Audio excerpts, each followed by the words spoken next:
Hello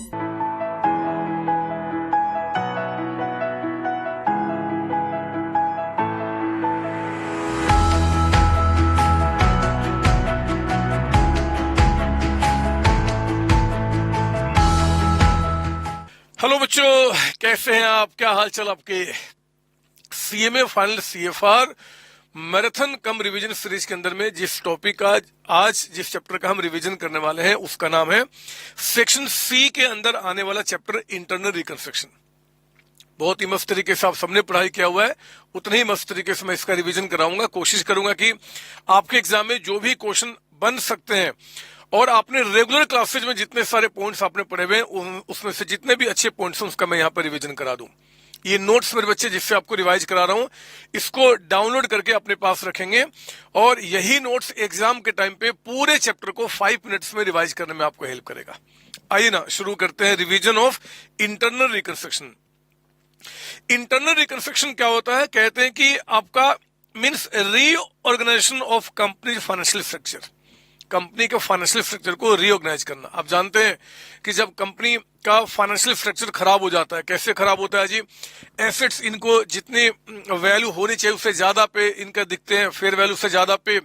losses इस company के बहुत सारे हो चुके हैं जो बैलेंस शीट में दिख रहे हैं, और इनके जो लायबिलिटीज है इनके इन पे जो क्लेम है वो बहुत ज्यादा हो चुका है। तो उस सिचुएशन में क्या होता है कि हम सीएमए वाले इस कंपनी का करते हैं इंटरनल रिकंस्ट्रक्शन। इस इंटरनल रिकंस्ट्रक्शन के प्रोसेस में इनके सारे एसेट्स को पहले हम ट्रूली वैल्यू करते हैं, लॉसेज कुछ है उनको हम हटाते हैं, फिर जो लायबिलिटी वाले होते हैं, शेयर होल्डर्स होते हैं, उनको कुछ रिक्वेस्ट करके उनके क्लेम को रिड्यूस कराते हैं, कंपनी को फेयर वैल्यू पे लेके आते हैं एसेट्स लायबिलिटी को, और फिर इस कंपनी को हम आगे अच्छी तरीके से चलाने की कोशिश करते हैं। ये जो सारे प्रोसेस हैं, एसेट्स को प्रॉपर तरीके से रिवैल्यू करना, लायबिलिटी वालों से कुछ रिडक्शन लेना, शेयर होल्डर से कुछ रिडक्शन लेना, उनके रेट को कम कराना, इसी प्रोसेस को हम क्या बोलते हैं? Internal reconstruction.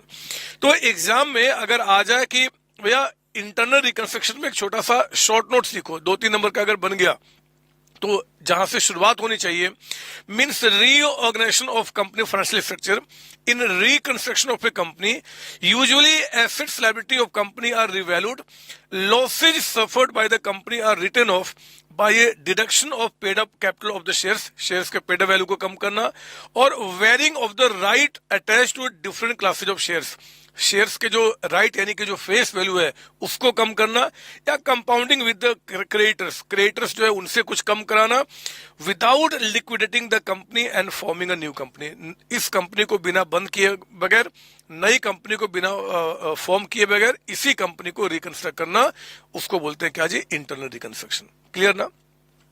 ये क्वेश्चन मेरे बच्चे मैंने यहाँ पे रखा हुआ जहां से क्विक आपको रिवीजन कराऊंगा। मान लो एक बैलेंस शीट है जी जिसका नाम है कंपनी का नाम है एक्स लिमिटेड। इनके बैलेंस शीट में इतने सारे एसेट्स, इतनी सारी लायबिलिटी है, इस कंपनी का हमें करना है इंटरनल रिकंस्ट्रक्शन। तो हमारा मकसद क्या होता है कि इनके एसेट्स में जितने सारे आइटम्स है ना, इनको पहले प्रॉपर तरीके से हम वैल्यू करें।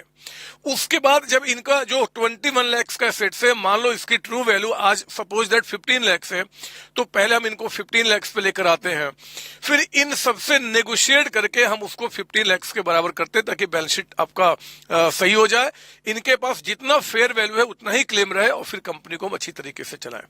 तो मैं और आप दोनों जानते हैं कि यहाँ पे इंटरनल रिकंस्ट्रक्शन में जितने सारे एग्रीमेंट्स किए गए होंगे, कौन कौन से एसेट्स ओवर वैल्यूड है, कौन कौन से अंडर वैल्यूड है, सब कुछ क्वेश्चन आपको बताएगा। आपको क्या करना, बस एंट्रीज पास करना है और एग्जाम में अच्छे मार्क्स लेकर आने हैं। हाँ, आप जानते हैं कि इस चैप्टर में शब्दों का खेल बहुत अच्छा इंपॉर्टेंट है, तो उन्हीं चीजों को मैं यहाँ पे रिवाइज कराऊंगा। आइए ना शुरू करते हैं आपका बैलेंस शीट को दिखा के यहाँ पे आपका रिकंस्ट्रक्शन। हमारे पास बैलेंस शीट में machine, building, furniture, debtors, cash, stock, goodwill, discount on debentures and profit loss account. आप जानते हैं, मैं बता दूं दोबारा एक बार, कि जब भी कंपनी का रिकंस्ट्रक्शन होगा तो लॉसेज को तो हमेशा हम राइट ऑफ करेंगे, क्वेश्चन बोले चाहे ना बोले। ये जो आपके फिक्टिशियस एसेट्स होते हैं, जैसे कुछ नाम प्रिलिमिनरी एक्सपेंसेस हो गया, डिस्काउंट ऑन डिवेंचर, जो अब तो बैलेंस शीट में दिखना अलाउड नहीं है, बट क्योंकि आपके इंस्टीट्यूट के स्टडी मटेरियल में कई सारे चैप्टर में ऐसे नाम दिखते हैं, इसलिए मैंने इसको कवर कर लिया है। तो जो लॉसेज या फिर कोई फिक्टिशियस एसेट्स अगर दिख रहा है, उनको हमेशा हम राइट ऑफ करेंगे, क्योंकि इन्हीं को राइट ऑफ करने के लिए, इन्हीं को हटाने के लिए कंपनी का रिकंस्ट्रक्शन हो रहा है। तो इनको तो हमेशा राइट ऑफ करेंगे, क्वेश्चन बोले चाहे ना बोले। लेकिन बाकी जो एसेट्स लायबिलिटी होते हैं उनके बारे में जब क्वेश्चन बोलेगा तो ही हमें उसको चेंज करना है, तो भाई चेंज नहीं करना है। अब आइए ना, जैसे देखो यहाँ पे क्या क्या बोल रहा है। कहता है कि आपका जो मशीन है यहाँ पे 3 लाख का, उसकी वैल्यू को आपको 10% से डेप्रिशिएट यानी कि कम करना है। बहुत सिंपल तरीका होता है जर्नल एंट्री पास करने का। फाइनल के बच्चे हैं, समझाना ठीक नहीं लगता, बट फिर भी मुझे लगा कि मैं बता दूं कि एसेट साइड का कोई भी चीज अगर आपका इंक्रीज करता है, एसेट साइड का कोई भी आइटम अगर इंक्रीज करता है, तो हम उसको जर्नल एंट्री में क्या करते हैं जी, डेबिट करते हैं। और इधर का कोई भी आइटम मेरे बच्चे अगर डिक्रीज करता है यानी कि कम होता है, तो हम उसे क्या करते हैं, आपका क्रेडिट करते हैं। यही चीज है ना, ये सर। लायबिलिटी साइड में कोई भी नाम अगर आपका इंक्रीज करेगा ऊपर यानी कि इंक्रीज, तो हम इसे क्रेडिट करेंगे, और डिक्रीज तो हम क्या करेंगे, डेबिट करेंगे। बहुत सिंपल सा 11 क्लास से पढ़ते आ रहे हैं। तो मशीन की वैल्यू मेरे बच्चे 10% से कम करना है। बताओ 3 लाख का 10% कितना हो गया, 30,000। हमने क्या किया जी, मशीन का वैल्यू 3,000 से हमने कम कर दिया, मशीन कम होना क्रेडिट हो जाएगा। और ये जब मशीन या किसी भी एसेट लायबिलिटी को कम ज्यादा करेंगे, इससे जो घाटे फायदे होंगे, उन घाटे फायदे को हम कहां लेके जाएंगे, रिकंस्ट्रक्शन अकाउंट में। जिस रिकंस्ट्रक्शन में हमें इंश्योर करना होता है कि जितना हमें घाटा हो रहा है उतना हमारा फायदा भी हो, तभी तो हमारा नया बैलेंस शीट टैली करेगा। तो यहां पे हमने क्या किया जी, मशीन को 30,000 से कम किया और इस घाटे को कहां ट्रांसफर किया, रिकंस्ट्रक्शन अकाउंट में। फिर कहता, एक्चुअली मेरा मकसद यहाँ पे आपको हर एक टाइप के जो लैंग्वेजेस होते हैं ना, जो एग्जाम में गेम खेल सकता है, उनका रिवीजन कराना है। आइए ना, ध्यान दीजिए। कहता है कि बिल्डिंग की वैल्यू को 20% से इंक्रीज कर दो। तो अगर बिल्डिंग जो हमारे बैलेंस शीट में 5 लाख का था, बट इसकी फेयर वैल्यू आज 6 लाख है, तो हमें क्या करना है, 1 लाख से बढ़ाना है। हमने बिल्डिंग यानी कि एसेट्स को यहाँ पे क्या किया, बढ़ा दिया। और जो भी इसके बढ़ने से घाटे फायदे हो रहे हैं, दोज घाटा फायदा will transfer to where, the reconstruction account. Clear ना, ये सर। फिर कहता है तीसरा, अब यहां से ध्यान से सुनेंगे, furniture is found over valued bye 10%। Language है मेरे बच्चे। ये कहता है कि जो फर्नीचर की वैल्यू यहाँ पे 220 दिख रहा है ना, ये 2,20,000 एक्चुअल में जितनी वैल्यू होनी चाहिए उससे 10% ज्यादा है। मतलब कि ये 220 आपका 110 के बराबर है। तो बताओ जितने से ज्यादा है यानी कि वो 10 कितना आपका, दैट कम्स टू 20,000, है ना, 20,000। ये सारी बातें आप पढ़े हुए। तो 20,000 से आपका जो फर्नीचर है ओवर वैल्यूड है, हमें फर्नीचर की वैल्यू को कम करना है, तो हमने क्या कर दिया, टू फर्नीचर अकाउंट। और इस घाटे फायदे कहां ट्रांसफर किया, रिकंस्ट्रक्शन अकाउंट में। तो और ये मैंने वर्किंग आपको दिखा दिया। सर एग्जाम में वर्किंग की रिक्वायरमेंट है, कोई रिक्वायरमेंट नहीं है, अब वो अंडरस्टूड है। आपको बस फटाफट क्या करना, अमाउंट निकाल के एंट्री पास करना है, ठीक है ना। उसके बाद आइए अगला क्या बता रहा है, डेटर्स को कहता है कि 20,000 से राइट ऑफ कर दो। मतलब कि वो डूब गए होंगे, वो पैसे नहीं मिल रहे होंगे, तो ठीक है, डेटर्स हमारा एसेट से कम करना, हम क्या करेंगे जी, क्रेडिट करेंगे। तो अगेन आपने क्या किया, डेटर्स को कम किया और घाटा फायदा कहां चला गया, रिकंस्ट्रक्शन अकाउंट में। कोई डाउट इसमें नहीं सर। आगे बढ़िए। कॉस्ट ऑफ कहता है कि reconstruction amounting to 10,000 to be return off. ये जो कंपनी रिकंस्ट्रक्ट हो रही है, जो सीएमए इस कंपनी को रिकंस्ट्रक्ट करेगा, फ्री में तो काम नहीं करेगा ना बच्चे। उसने क्या किया, 10,000 रुपीज आपसे चार्ज किया। तो जब 10,000 चार्ज किया, तो हम क्या करेंगे कि हमारा जो ये कैश या बैंक है उसमें कितना कमी आ जाएगी, 10,000 रुपीज पेमेंट हो गया।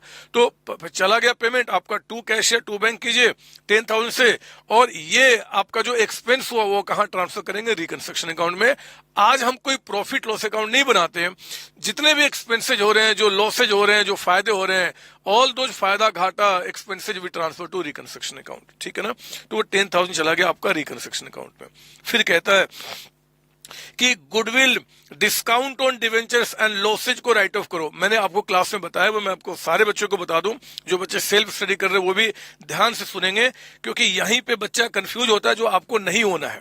पर बच्चे याद रखना, बैलेंस शीट के अंदर में दो नाम, एक तो आपका अगर कोई प्रॉफिट लॉस का डेबिट बैलेंस यानी कि लॉस है, एंड कोई फिक्टिशियस एसेट्स है, इनको हमेशा हम राइट ऑफ करेंगे, क्वेश्चन बोले चाहे ना बोले, बोले तो भी ना बोले तो भी। लेकिन इसके सिवाय जो बाकी एसेट्स लायबिलिटीज है, एसेट्स में, चाहे वो टेंजिबल हो चाहे इंटेंजिबल हो, उनको हम तभी राइट ऑफ करेंगे जब क्वेश्चन बोलेगा, अदरवाइज हम उसको राइट ऑफ नहीं करेंगे, उनको चेंज नहीं करेंगे, एक्चुअली कहना चाहता हूं। तो ये दो नाम को तो यहां पे बोल ही रहा है कि इसको हटा दो, इसने गुडविल भी कहा है कि हटा दो, तो ठीक है, हम ये मानते हैं कि गुडविल की कोई वैल्यू नहीं रही, हम उसको भी हटा देंगे। तो 2,01 and 180 इस तीनों को हटाना है, एसेट को कम करना यानी क्रेडिट करना पड़ेगा। तो एंट्री में क्या हो गया, 2 goodwill, 2 discount, 2 profit loss account, और ये सारे घाटे फायदे कहां जी, रिकंस्ट्रक्शन अकाउंट में। ठीक है ना बच्चे, ये सर। फिर आगे बढ़िए और क्या बता रहा है यहाँ पे, नेक्स्ट है interest on debentures reduce to 10%। Interest rate on debentures reduce to 10% का मतलब होता है कि बैलेंस शीट में जो आपका पहले 16% डिवेंचर था, इस 16% डिवेंचर को हमने क्या किया होगा जी, कैंसिल कर दिया होगा। नया डिवेंचर हमने उनको इश्यू किया होगा जिसके साथ रेट क्या लिखा हुआ है आपका 10% डिवेंचर, यानी कि रेट ऑफ इंटरेस्ट आपका 10% हुआ। जब भी मेरे बच्चे रेट ऑफ इंटरेस्ट चेंज होगा तो हमेशा आपको क्या ध्यान रखना है, पुराना डिवेंचर हमने कैंसिल कर दिया, नया डिवेंचर्स इश्यू किया और उसकी हमें एंट्री पास करना होगा। मुझे जल्दी बताइए कि क्या ये जो नया डिवेंचर्स आपने यहां पे इश्यू किया है विथ इंटरेस्ट रेट 10%, ये कितने अमाउंट का कहीं क्वेश्चन बता रहा है, नहीं बता रहा है। तो एग्जैक्टली सेम अमाउंट का जितना पहले बैलेंस शीट में था, यानी कि बैलेंस शीट में पहले 4 लाख रुपीज के ये डिवेंचर थे, अब 4 लाख के आपके ये डिवेंचर आ जाएंगे। तो आपने क्या करना है, 16% डिवेंचर को लायबिलिटी हटाना है, डेबिट कीजिए। नया डिवेंचर क्या हो गया, 10% डिवेंचर। तो 16% टू 10% हमने ये एंट्री पास किया। और ध्यान देना, कोई भी नाम यहाँ पे रिकंस्ट्रक्शन का नहीं आएगा, क्योंकि रिकंस्ट्रक्शन का नाम तब यूज होता है मेरे बच्चे एंट्री में जब हमें अमाउंट में कुछ फायदा हो, आज कुछ फायदा हो। यानी कि बैलेंस शीट में ये जो अमाउंट कॉलम है ना, जब इसमें कोई चेंज आएगा तभी हम क्या करेंगे, रिकंस्ट्रक्शन के नाम को लेकर आएंगे। हमने एक नाम को चेंज कर दिया, दूसरा नाम लेकर आ गया, इससे हमारा कोई एंट्री में इंपैक्ट नहीं पड़ेगा। एंट्री तो बनेगा बट रिकंस्ट्रक्शन में कोई घाटा फायदा नहीं हुआ। याद कीजिए, हमने बताया था यहाँ पे जो रेट आपका चेंज हुआ उससे फायदा हुआ है, बट वो फायदा आज आपको नहीं मिलेगा, वो फ्यूचर में जब इंटरेस्ट पे करना होगा। और रिकंस्ट्रक्शन में आज on the date of reconstruction जो घाटा फायदा हुआ है हम उसको रिकॉर्ड करते हैं। ठीक है ना। अगला कहता है कि आपका 18% bank loan converted into 12% bank loan. Again मेरे बच्चे यहाँ पे जो आपका रेट है चेंज हो रहा है। 18% बैंक लोन को हमने क्या किया जी, कितना कर दिया, 12% बैंक लोन। तो जब भी आपने क्या किया, रेट को चेंज किया, तो हमेशा हम क्या मानते हैं कि पुराने लोन को हटाऊंगा, नया इशू करूंगा।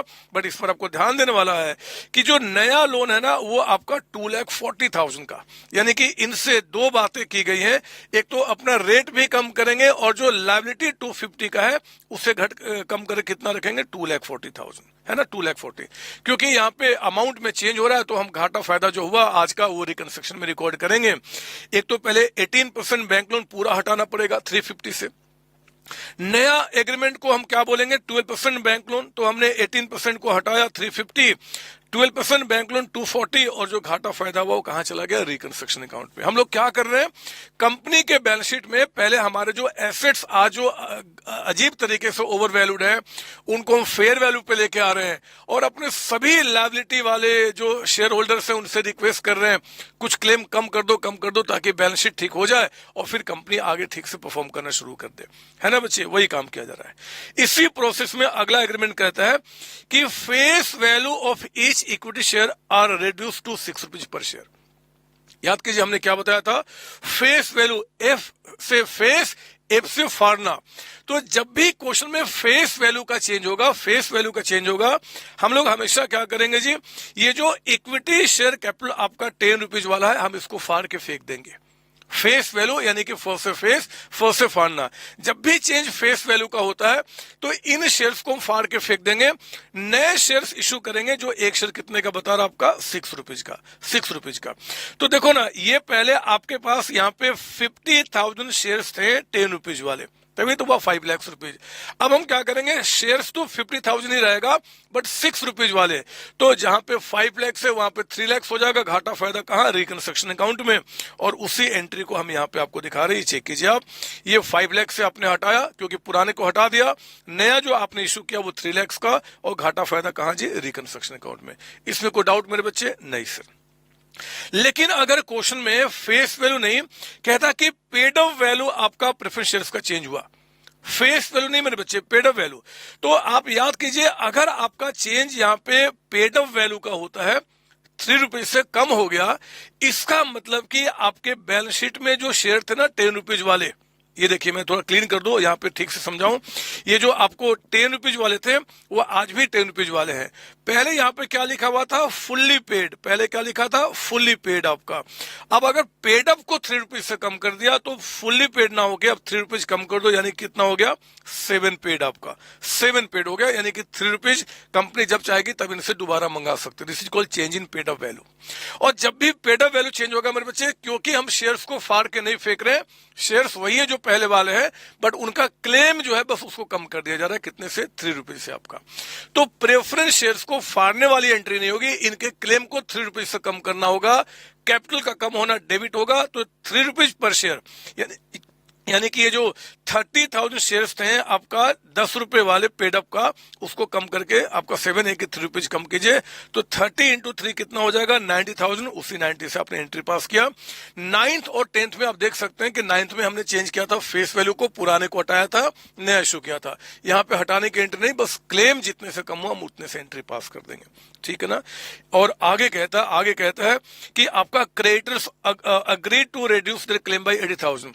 ये जो हमारे क्रेडिटर्स है ना, वो कहते हैं कि कोई बात नहीं जी, हम भी आपका 80,000 से अपना क्लेम माफ कर देंगे।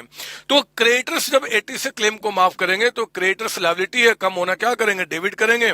तो आपने क्या करना? Creditors account debited to reconstruction account. जितने भी एग्रीमेंट्स थे मेरे बच्चे, वो सारे एग्रीमेंट्स यहाँ पे हम लोगों ने कर दिया।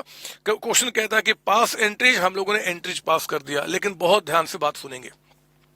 रिकंस्ट्रक्शन की एंट्री के पास होने के बाद आपके रिकंस्ट्रक्शन अकाउंट जब हम बनाते हैं तो मतलब जो हमें घाटे हुए और जो फायदे हुए, दे मस्ट बी इक्वल, आपका दोनों इक्वल होना चाहिए।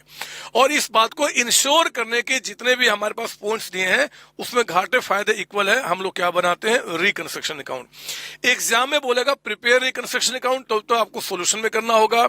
अगर कहता है कि नहीं बोलता तो आपको ये वर्किंग नोट्स में करना होगा, बट करना होगा जरूर। इस बात को इंश्योर करने के लिए घाटा फायदा बराबर है। जितने भी एंट्रीज पीछे में हमने किया उन सारी एंट्रीज को हम यहाँ पर लेकर आए। हमें क्या दिख रहा है बच्चे कि ये हमारा घाटा होता है ना। घाटा मतलब कि जो हमें लॉसेज हुए, जैसे कि मशीन की वैल्यू कम हो गया, फर्नीचर कम हो गया, डेटर्स कम हो गया, पेमेंट किया हमने, गुडविल कम किया, ये सब हमारे घाटे थे। ये हमारा क्या होता है? फायदा आपका होता है। फायदा एग्जाम में घाटा फायदा नहीं लिखना, बस समझाने के लिए बता रहा हूं। तो हमें क्या दिख रहा है कि टोटल फायदा आपको यहाँ पे कितने का? वो 580 का। 580 का आपका घाटा भी होना चाहिए, बट दोनों इक्वल नहीं है। यहां पे 30,000 का एक बैलेंसिंग फिगर आ रहा है डेबिट में। डेबिट में बैलेंसिंग फिगर आने का मतलब कि फायदा साइड आपका ज्यादा है, यानी कि रिकंस्ट्रक्शन पे कंपनी को फायदा ज्यादा हुआ एज कंपेयर टू घाटा। तो बैलेंसिंग फिगर अगर आपका डेबिट में आएगा, this balancing figure will transfer to where? The capital reserve. Capital reserve, इसका लॉजिक अब क्लास में हम बता चुके हैं, यहां पे हम रिवीजन कर रहे हैं, उस लॉजिक पे हम नहीं जाएंगे। तो रिकंस्ट्रक्शन टू कैपिटल रिजर्व एक और एंट्री पास होगी, और उस एंट्री को हमने क्या किया? यहां पे दिखाया। ये एंट्री हो रहा है क्या जी? ये एंट्री हो रहा है विथ आपका बैलेंसिंग फिगर। ये आपका बैलेंसिंग फिगर के साथ आपकी यहाँ पे एंट्री हो रही है। क्लियर आपको ना? मैंने आपको बताया हुआ कि अगर बैलेंसिंग फिगर यहां ना आके इस साइड अगर आ जाता है तो उस बैलेंसिंग फिगर को हम क्या करते हैं? गुडविल अकाउंट लिख के हम यहाँ पे क्लोज करते हैं। याद आ रही बात आपको? ये सर। तो ऐसे तो अगर बैलेंस नहीं हो रहा है, अगर ये बैलेंस नहीं हो रहा है तो बैलेंस कैसे करना है वो क्वेश्चन आपको बताएगा। जो बोलेगा उसके हिसाब से हम बैलेंस करेंगे। वो कहेगा कि भैया जितने से बैलेंस नहीं हो रहा है उसे मशीन को और कम कर दो या बढ़ा दो, कुछ बोलेगा तो वैसे काम करेंगे। अदरवाइज मेरे बच्चे डेबिट में बैलेंसिंग फिगर आया, will write capital reserve. Credit में आएगा तो क्या बोलेंगे? गुडविल कहेंगे।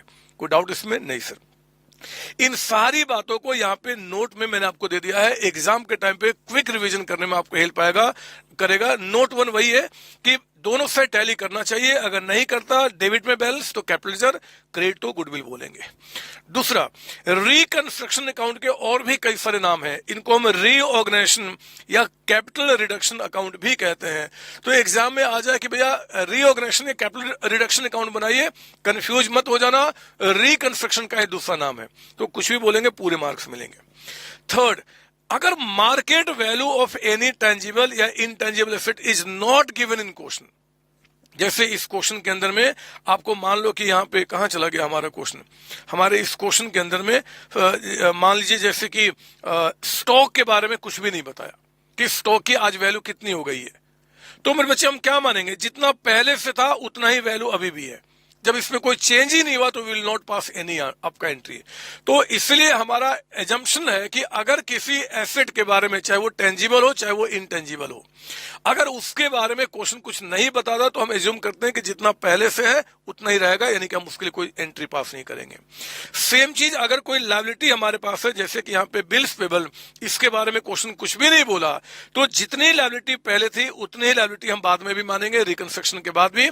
तो फॉर अगर कोई चेंज नहीं हुआ तो we are not going to pass any entry, और उस बात को भी मैंने यहाँ पे रिवीजन के रूप में आपको यहाँ पे लिख के दे दिया बच्चे, ठीक है ना। आप देखेंगे कि payable value of any liability नहीं दिया हुआ, तो हम एज्यूम करते हैं कि बुक वैल्यू के बराबर है। Fifth, debit balance of profit loss account. Exam में जो क्वेश्चन आएगा किसी भी फॉर्मेट में हो, अगर प्रॉफिट लॉस का डेबिट यानी कि लॉस दिख रहा है बच्चे, या फिर जितने भी फिक्टिशियस एसेट्स होते हैं जो अब बैलेंस शीट में नहीं आते बट कहीं इंस्टीट्यूट ने बदमाशी किया और दे दिया, इसलिए मैंने इस पॉइंट को डाल दिया, प्रिलिमिनरी एक्सपेंसेस हो गया, डिस्काउंट ऑन डिवेंचर, ऐसे कुछ ना, मतलब जो लॉस ही दिख रहा है उनको हमेशा हम राइट ऑफ करेंगे थ्रू रिकंस्ट्रक्शन अकाउंट, वो बोले तब भी ना बोले तो भी, मेंशन क्वेश्चन में तब भी ना हो तब भी। आपका रिजर्व, जितने भी रिजर्व होते हैं, प्रॉफिट लॉस अकाउंट का credit balance, general reserve, capital reserve, जितने भी रिजर्व होते हैं, सिक्योरिटी प्रीमियम, इन रिजर्व को रिकंस्ट्रक्शन में हम तभी ट्रांसफर करेंगे जब क्वेश्चन आपको मेंशन करेगा कि भैया इसको हटा दो। जनरल रिजर्व हमारे पास 2 लाख का बोलता है कि हटा दो, तो ठीक है, अगर वो कहेगा तभी हटाएंगे मेरे बच्चे, अदरवाइज उसको हम क्या करेंगे बैलेंस शीट में। जैसे कि जनरल रिजर्व यहाँ पे 150 का था, कुछ भी नहीं बोला क्वेश्चन ने, तो हम क्या करेंगे, इसको 150 छोड़ देंगे, और जब कोई चेंज नहीं हुआ तो फिर हम उसकी कोई एंट्री पास नहीं करते हैं। याद आ रही बात है सब कुछ आपका। तो इस तरीके से एंट्री क्या होता है, पास होता है। इस चैप्टर को रिवाइज कराने का मेरा मेन मोटिव क्या है, आप देखेंगे 2022 सिलेबस के स्टडी मटेरियल में उन्होंने आई थिंक 1 या 2 क्वेश्चन दिया है, जो क्वेश्चन आपके स्टडी मेट में उसका भी रिवीजन कराएंगे, हम लोगों ने क्लास में भी किया हुआ है और रिवीजन भी करेंगे, हम उससे अच्छे क्वेश्चन भी रिवीजन करेंगे। लेकिन प्रॉब्लम क्या है ना बच्चे, कि आप सोचते हो कि स्टडी मेट में जितना है उतना ही पढ़ना, जबकि ऐसा नहीं होता। आप देखोगे आज से मतलब पिछला छोड़ के उसका पहले वाले अटेम्प्ट में रिकंस्ट्रक्शन का जो क्वेश्चन आया था वो बहुत ही वास्ट क्वेश्चन आया था। हम लोगों ने क्या हुआ है, वो हमारे बुक का ही क्वेश्चन था, मैं अभी आपको दिखाऊंगा क्वेश्चन कौन सा था, मैंने रिवीजन में भी वो पॉइंट रखा हुआ है जो आपने किया हुआ ऑलरेडी। तो खैर आइए, ये आपका काम खत्म हो गया, ये आप आइए, अब आ जाते हैं हम रिवीजन क्वेश्चन नंबर 2 के पास। आपका कुछ और अच्छे पॉइंट्स को हम यहाँ पे रिवाइज करते हैं। रिवीजन क्वेश्चन नंबर 2 कहता है कि फिक्स्ड एसेट्स यहाँ पे 9 लाख के हैं, इन्वेस्टमेंट 4 लाख, कहता है कि मार्केट वैल्यू 250। अब इन्वेस्टमेंट की आज वैल्यू कितनी है, नीचे बोले चाहे ना बोले उसने यहाँ पे हिंट कर दिया कि 250 हो गया, तो इन्वेस्टमेंट की वैल्यू को 150 से हम कम करेंगे ही करेंगे। ये आपका एक तरीके से इंप्लाइड एडजस्टमेंट होता है। करंट एसेट्स कहता है कि 5 लाख है, यहाँ पे इक्विटी शेयर है, प्रेफरेंस शेयर है, प्रॉफिट लॉस अकाउंट है, सिक्योरिटी प्रीमियम है, capital reserve, 8% debenture, provision for tax, creditors and 10% bank loan. कहता है कि प्रेफरेंस डिविडेंड अरियर से 2 इयर्स का। मेरे बच्चे आप जानते हैं, मैं एक बार दोबारा आपको बता दूं रिवीजन के टाइम पे, कि जब भी किसी कंपनी का रिकंस्ट्रक्शन होता है, रिकंस्ट्रक्शन के टाइम पे जो आप एंट्रीज पास करते हो, वो एंट्रीज हम तभी पास करते हैं अगर इस बैलेंस शीट का जो अमाउंट कॉलम है ना, अमाउंट कॉलम, इसमें कोई इंपैक्ट डालता है। कोई ऐसा ट्रांजैक्शन जो इस बैलेंस शीट के अमाउंट कॉलम में कोई इंपैक्ट ही नहीं डालेगा, अमाउंट में कोई चेंज होगा नहीं, we do not pass entry. जैसे कि रेट चेंज कर दिया, यहां थोड़े कोई इंपैक्ट आया आपका, एंड सो ऑन, है ना। अब देखो ना यहाँ पे क्या बता रहा है, कहता है कि बैंक लोन आपका were issued 5000 equity shares of ₹20 each। ये जो बैंक लोन है आप चेक कीजिए, बैंक लोन हमारा बैलेंस शीट में कितने का था जी, बैंक लोन हमारे बैलेंस शीट में था यहाँ पे आपका 120 का। हमने इनसे एग्रीमेंट किया कि भैया जो 10% बैंक लोन 120 का है, इसके बदले में आप हमसे क्या करो, इक्विटी शेयर ले लो, कितने, 5000। तो देखो ना, ये कहता है कि 5000 ऑफ 20, तो बैलेंस शीट से बैंक लोन कम हुआ ना, हटा दो उसको आप, है ना। और बैंक लोन यानी कि पूरे बैंक लोन को हटाइए, हमने पूरे 120 ऑफ बैंक लोन को हटा दिया। इसके जगह पे हमने जो इक्विटी शेयर्स इश्यू किया है 5000 इंटू 20। अब ये 20 को भी एग्जाम में बिल्कुल ध्यान से देखना, क्या ये फेस वैल्यू है या फेस वैल्यू से ज्यादा है। तो हमें यहाँ पे दिखाई दे रहा है कि बच्चे ये आपका फेस वैल्यू ही है, क्योंकि बैलेंस शीट में भी जो इनके इक्विटी है वो 20 रुपीज के। तो ठीक है, उस केस में क्या होगा जी कि 120 का बैंक लोन हटा, इक्विटी शेयर कैपिटल आपका 5,000 इंटू 20 यानी कि आपका यहाँ पे कितना आ गया 1 लाख रुपीज का अमाउंट। और फिर जो हलचल हुई बैलेंस शीट के अंदर में अमाउंट कॉलम में, यानी कि जो घाटा फायदा वो कहाँ चला गया रिकंस्ट्रक्शन अकाउंट में। ठीक है ना। अगर क्वेश्चन में मान लो बैलेंस शीट में हमें दिखता है कि वहां पे इक्विटी शेयर 10 रुपए का है और इशू हुआ यहाँ पे कहता है कि 20 के हिसाब से, यहाँ पे इशू हुआ कहता है कि 20 के हिसाब से और शेयर 10 रुपए का होता, तो मैं क्या करता 2 equity share capital 2 security premium, 10 rupees आपका कैपिटल के आगे में, बाकी 10 रुपीज प्रीमियम के आगे में, और फिर जो डिफरेंस जाएगा वो चला जाएगा रिकंस्ट्रक्शन अकाउंट में। यही होता है आपका ये सर। अगला कहता है मेरे बच्चे, अगला ये जितने भी आप ट्रिकी पॉइंट्स हो सकते हैं ना रिकंस्ट्रक्शन में, उनको मैं यहाँ पे रिवीजन करा रहा हूं। Creditors were agreed to continue business on existing terms. ध्यान से, क्रेडिटर्स कहते हैं कि भाई हम बिजनेस आपके साथ करेंगे ऑन एग्जिस्टिंग टर्म। इसका मतलब होता है कि बैलेंस शीट में आपके जो क्रेडिटर्स है, जरा बताओ कितने के हैं। ये देखिए आपका 2 लाख रुपीज के, 2 लाख के।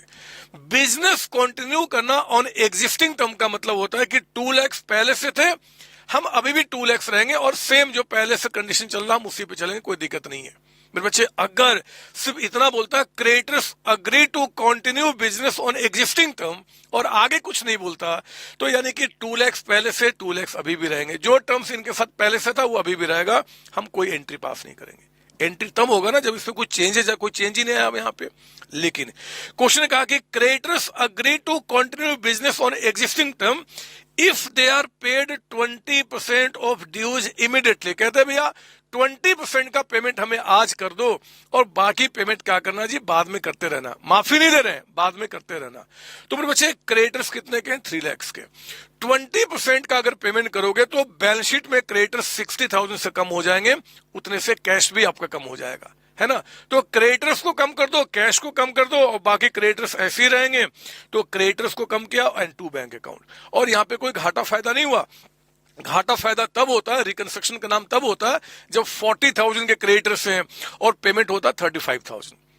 लॉस तब होता है कि 40,000 क्रेडिटर से पेमेंट करते हैं 42,000, कम ज्यादा, तब तो घाटा फायदा होता। तो जब हमारा बैलेंस शीट हर एक एंट्री के बाद क्या दिख रहा है जी, इक्वल आ चुका है, तो उसका कोई घाटा फायदा रिकॉर्ड हम नहीं करते हैं। ये आपका निकल गया, कोई डाउट इसके अंदर में? नहीं सर। तीसरा यहाँ पे कहता है, थर्ड पॉइंट में कहता है, कहां चला गया, थर्ड पॉइंट में कहता है taxation liability settled. Settled word में बच्चा कंफ्यूज होता है, मैं आपको क्लियर कर दूं। सेटल्ड का मतलब कभी पेमेंट करना नहीं होता, कंफर्म्ड हो जाना, कंफर्म्ड हो जाना यानी कि सेटल्ड। तो मेरे बच्चे टैक्सेशन लायबिलिटी हमारे पास बैलेंस शीट में कितने का था दरवाजे, provision for tax 1 lakh rupees का, 1 लाख का क्या था प्रोविजन, और अब वो सेटल्ड हो गया यानी कंफर्म्ड हो गया कितने पे 90,000 पे। तो आप जानते हैं कि जब भी सेटल्ड हो गया कंफर्म्ड हो गया तो एक तो प्रोविजन फॉर टैक्स नाम को अब हटाना पड़ेगा और इसकी जगह पे नाम क्या लिखना होता है जी, income tax payable account. Income tax payable account 1 lakh से प्रोविजन को हटाना होगा, इनकम टैक्स पेबल यहाँ पे 90 में लाना होगा, और जो घाटे फायदे हुए कहां जाएंगे, रिकंस्ट्रक्शन अकाउंट में। अब लॉजिक मत पूछना, ऑलरेडी हम इसको जानते हैं, है ना, आप रिवीजन क्लास में है। तो प्रोविजन फॉर टैक्स आपका 1 लाख, इनकम टैक्स पेबल आपका 90,000, और घाटा फायदा कहां चला गया, रिकंस्ट्रक्शन अकाउंट में। इसमें कोई डाउट आपको? नहीं सर, कोई डाउट आपको? नहीं सर। तो ये हमने काम पूरा किया, नाम भी चेंज किया, और जो जिससे बैलेंस आपका डिफरेंस आया वो चला गया रिकंस्ट्रक्शन अकाउंट में। अगला ये और क्या बता रहा है, कहता है क्वेश्चन में कि 10,000 new preference shares were issued at the rate of 11 each to the public. हमें शायद पैसे की रिक्वायरमेंट थी कंपनी को रिकंस्ट्रक्ट करने के बाद, हमने नए शेयर्स पब्लिक को इशू किया। आइए यहां पे देखिए आप, जब हम नए शेयर्स इशू करेंगे 10,000 इंटू 11 यानी कि 1,10,000, बैंक बढ़ गया, और जितने से बैंक बढ़ा बच्चे उतने से आपका कैपिटल बढ़ेगा 10 रुपए, और 1 रुपए क्या बढ़ जाएगा, प्रीमियम बढ़ जाएगा। बैलेंस शीट टैली कर रहा है, तो क्या करेंगे, will pass the entry because there is change in amount column of that आपका बैलेंस शीट, और लेकिन reconstruction name will not be use. Reconstruction का नाम कब आता है, जब बैलेंस शीट टैली नहीं करता हो, थोड़ा बहुत ऊपर नीचे आता है। तो वही काम किया, 110 आपका बैंक में, 1 लाख कैपिटल एंड 10,000 प्रीमियम का अमाउंट। क्लियर? Yes sir. अगला है कि preference share holders agree to forgo their rights of arrear of dividend. बहुत ध्यान से, हमने इस पे एक नोट भी लिखाया हुआ है यहाँ पे रिवीजन में, मैं आपको दिखा दूंगा। लेकिन आप मुझे बताइए कि जो प्रेफरेंस शेयर होल्डर्स हैं, अगर उनका right of arrears of dividend, ये देखिए आप, ये देखिए, ये बैलेंस शीट रहा इनका ये बैलेंस शीट रहा। बैलेंस शीट के नीचे में आप लिखे हैं कि 2 ईयर्स का डिविडेंड इनका बकाया है। मुझे बताओ, प्रेफरेंस शेयर होल्डर्स का 2 इयर्स का जो डिविडेंड बकाया है, अगर इसकी माफी मिल जाती है, वो कहते हैं कि हम अब आगे पेमेंट नहीं लेंगे, तो क्या इसकी माफी मिलने से इस बैलेंस शीट में कोई इंपैक्ट आएगा? नहीं आएगा, क्योंकि अगर इसको माफ करोगे तो इससे क्या होगा जी, आगे जो बैलेंस शीट बनेगा उसमें अब नोट में ये नहीं आएगा, बट बैलेंस शीट में कोई इंपैक्ट नहीं आया, हम इसकी कोई एंट्री पास नहीं करेंगे। एंट्री उन्हीं की पास करते हैं मेरे बच्चे जो बैलेंस शीट में कोई इंपैक्ट डाले, या तो अमाउंट चेंज हो जाए, या फिर नाम चेंज हो जाए, नाम चेंज हो जाए, या फिर दोनों चेंज हो जाए, तब तो कुछ हम करेंगे। जब वहां पे कोई इंपैक्ट ही नहीं आया तो हम do not pass any entry. तो इसका हम क्या करेंगे जी, विल पास नो एंट्री। ये नो एंट्री लिखा दिया। एग्जाम में आपको क्या नो एंट्री लिखना होगा? पॉइंट नंबर 5 के आगे यस लिखना होगा। जो बच्चा एग्जाम में नो एंट्री नहीं लिखेगा, यानी कि उसको ये पॉइंट नहीं पता, फिर मार्क्स वहां पे कट जाएंगे, तो विल राइट यहाँ पे नो एंट्री। नो एंट्री है ना, इसको लिखा जाएगा। सर क्या रीजन भी देना होगा? नहीं, रीजन नहीं देना होगा, एग्जामिनर को सब पता है, बस नो एंट्री आपको लिखना होगा। और फिर अगला कहता है कि बस खत्म हो गया। एक पॉइंट और मैंने कौन सा रख दिया यहाँ पे, मैंने कुछ मिटा दिया लग रहा है। ठीक है, 5 पॉइंट ये एक पॉइंट और, इन्वेस्टमेंट अकाउंट। अच्छा हाँ, ये देखो, इसका इन्वेस्टमेंट जो 4 लाख का था उसकी वैल्यू कितनी होगी? 250। इवन दो नीचे में आपको बोले चाहे ना बोले, बट यहाँ पे इंप्लाइड एडजस्टमेंट है कि इन्वेस्टमेंट को हमें 250 पे लगाना है, तो 150 से हमें इन्वेस्टमेंट की वैल्यू को कम करना होगा। Reconstruction to investment account 150।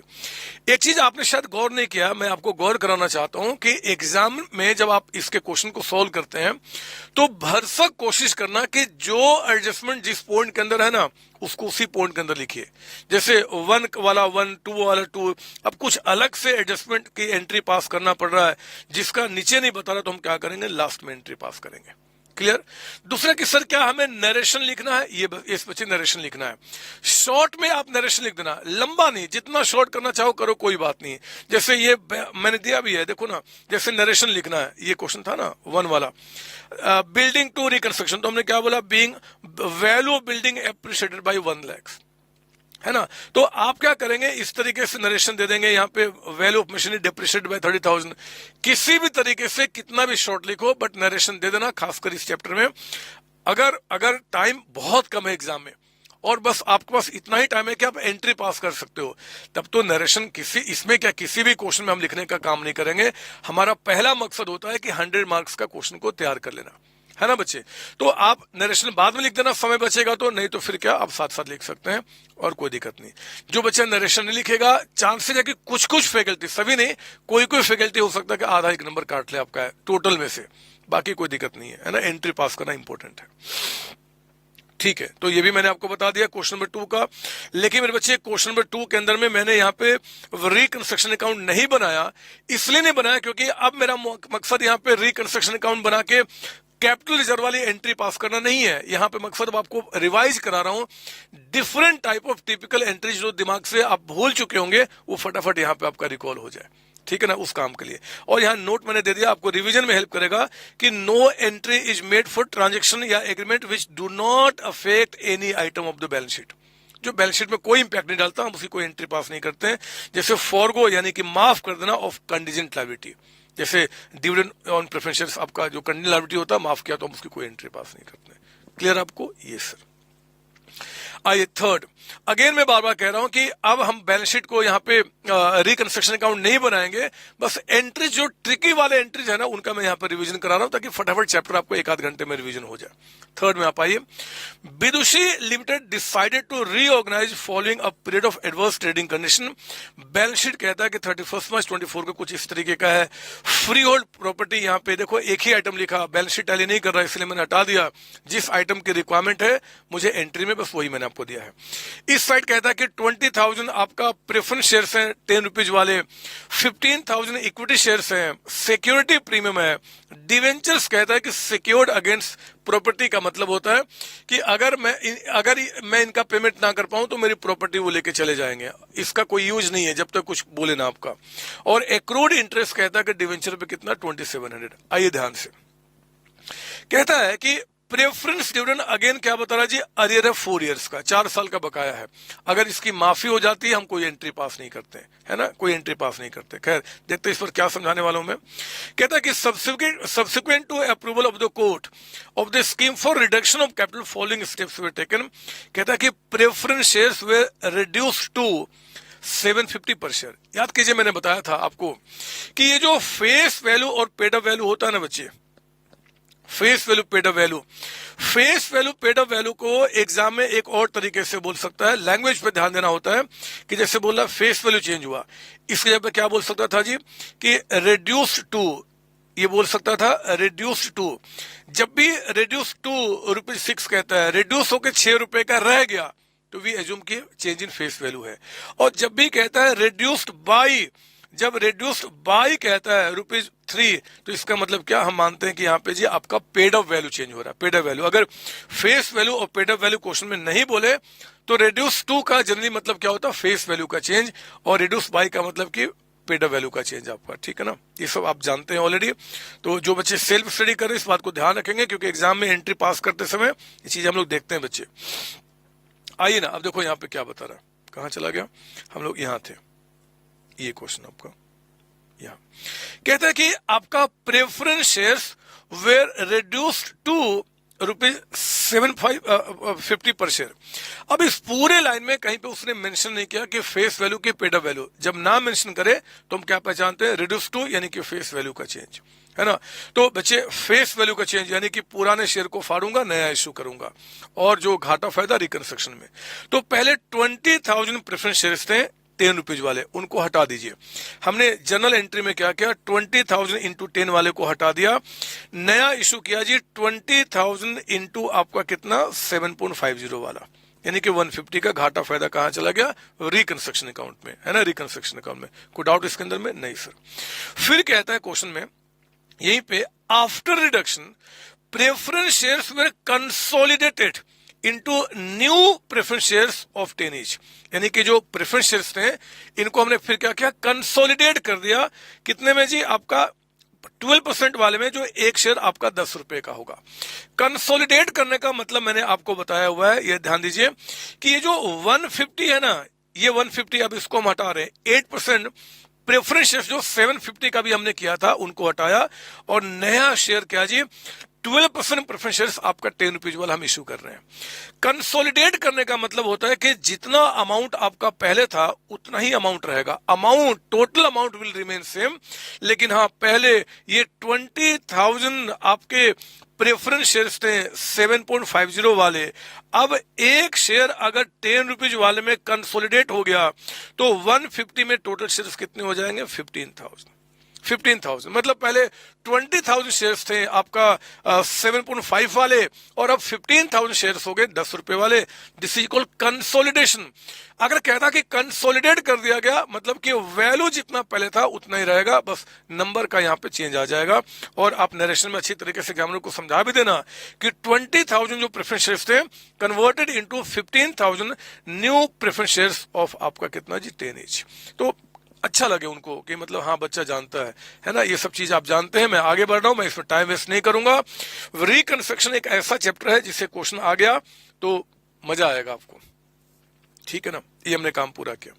तो पहला और एक खास बात देखा आपने, हमने यहाँ पे जो पॉइंट 1 था ना बच्चे, इसमें 2 एंट्री बनी, ए एंड बी, 2 एंट्री किया ना, पहले 750 पे लाने का और फिर उसको कंसोलिडेट करने का। तो मैं एग्जाम में भरसक कोशिश करूंगा कि पॉइंट 1 का ए एंड पॉइंट 1 का ही बी दिखाऊं, ताकि एग्जामिनर को मेरी कॉपी चेक करने में दिक्कत नहीं होगी, है ना, वो जानेगा कि इसी पॉइंट में दोनों एंट्री किया है। आइए नंबर 2 कहता है कि 1 new equity share of 10 each was issued for every 40 of gross preference dividend in arrear. सुनो ना मेरी बात, आप जानते हैं ये जो आपका प्रेफरेंस शेयर कैपिटल है, कितना दिख रहा है जी आपको, मैं थोड़ा क्लीन कर दूं यहाँ पे पहले। ये देखिए प्रेफरेंस शेयर कैपिटल जो बकाया है, मुझे बताओ बैलेंस शीट में कितना दिख रहा है। बैलेंस शीट में नहीं दिख रहा है, ये नोट में दिख रहा है, नोट में, मतलब ये नाम बैलेंस शीट में नहीं है।